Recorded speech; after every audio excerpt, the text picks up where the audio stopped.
The fight-or-flight response, also known as the acute stress response, is a physiological reaction that occurs when an individual encounters a mentally or physically terrifying situation. This evolutionary adaptation prepares the body to either confront a threat or escape to safety. Triggered by a cascade of hormones, this response is a key component of the body's survival mechanism. The fight-or-flight response unfolds in 3 stages. The alarm stage. The central nervous system is activated, heightening alertness and preparing the body for immediate action. The resistance stage. The body attempts to normalize and recover from the initial surge of stress hormones. The exhaustion stage. Prolonged or repeated exposure to stress can deplete the body's resources, leading to exhaustion and potential health issues. The term fight or flight was first described in the 1920s by American physiologist Walter Cannon.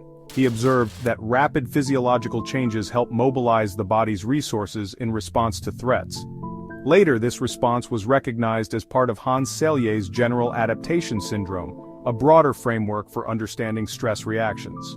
When a threat is detected, the amygdala, a brain region involved in emotional processing, sends a distress signal to the hypothalamus, which functions as the body's command center.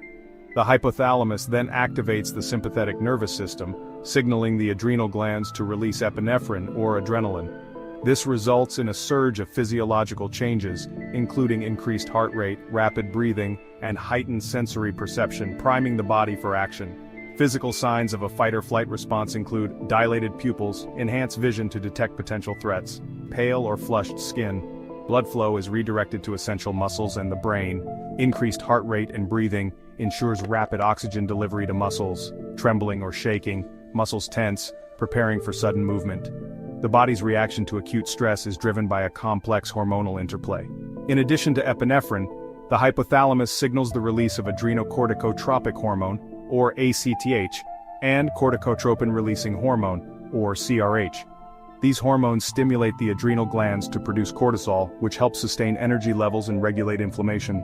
While the initial effects of the fight-or-flight response can last for 20 to 60 minutes after the threat subsides, chronic activation of this system can have lasting health consequences.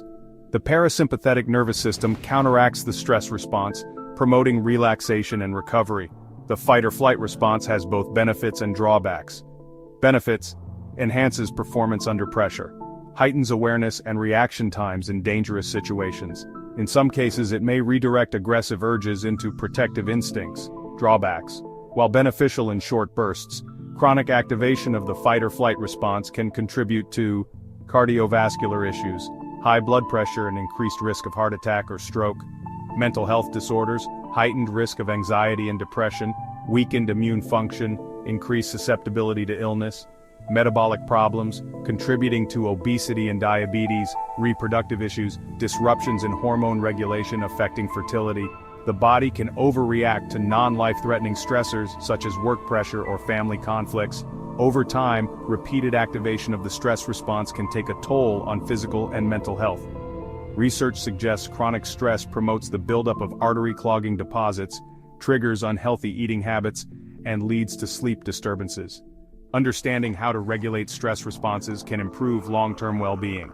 Effective techniques include developing a support network. Social connections help buffer stress. Practicing relaxation techniques, deep breathing and mindfulness exercises promote calmness. Regular physical activity, exercise helps regulate stress hormones. Prioritizing sleep. Adequate rest supports recovery and resilience. The fight-or-flight response remains a critical survival mechanism, but in modern society it can be triggered by psychological stressors rather than immediate physical threats. Learning to manage stress effectively can help mitigate its negative effects and enhance overall health. By balancing the body's stress response with relaxation techniques and healthy lifestyle choices, individuals can maintain resilience and well-being in the face of life's challenges. Credits: written by your name, narrated by narrator's name, produced by production company.